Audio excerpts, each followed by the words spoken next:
21শে জুলাই ওটা শহীদ দিবস পালন করা হলো। শহীদ দিবস নাম করে শহীদদের পরিবারকে অপমান করা হলো। শহীদ দিবস পালন করতে গিয়ে ডান্স দিতে হবে, ডান্স দিতে হবে। শহীদ দিবস পালন করতে গিয়ে মদ খেতে হবে, রাস্তায় মদ খেয়ে টলবে।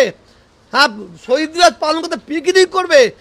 কি শহীদ দিবস আমি জানি না ভাই, এটা আমি বুঝে উঠতে পারছি না। যারা শহীদ দিবস পালন করার নাম করে গিয়ে ডান্স দিচ্ছে, যারা নাচছে, যারা মদ খেচ্ছে, তাদের মা বাবা যদি মরে যায়, যদি অন্য কোনো ব্যক্তি ডান্স দেয়, অন্য কোনো ব্যক্তি মদ খায়, সেটা কীভাবে কোন চোখে দেখবে, কোন চোখে দেখবে?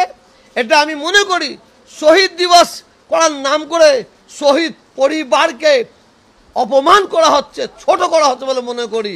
আর দ্বিতীয় যেটা বলতে চাইছি, আমি শহীদ দিবস 21শে জুলাই লক্ষ্য করে দেখলাম 1% সংখ্যালঘু শহীদ দিবস মঞ্চে জায়গা পেয়েছে, 1%।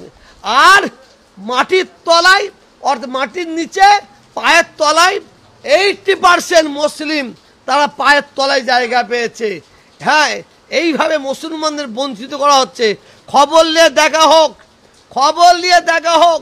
শহীদ দিবস 21শে জুলাই যত মানুষ গেছে 75% সংখ্যালঘু মুসলিমরা হাজির হয়েছে।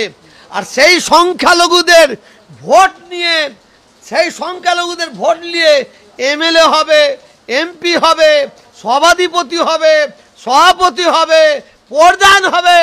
আর সেই সংখ্যালঘুদের বঞ্চিত করা হবে, সেই সংখ্যালঘুদের বঞ্চিত করা হবে, এটা মেনে নেওয়া যাবে না। আমি বলবো সংখ্যালঘুদের সংখ্যা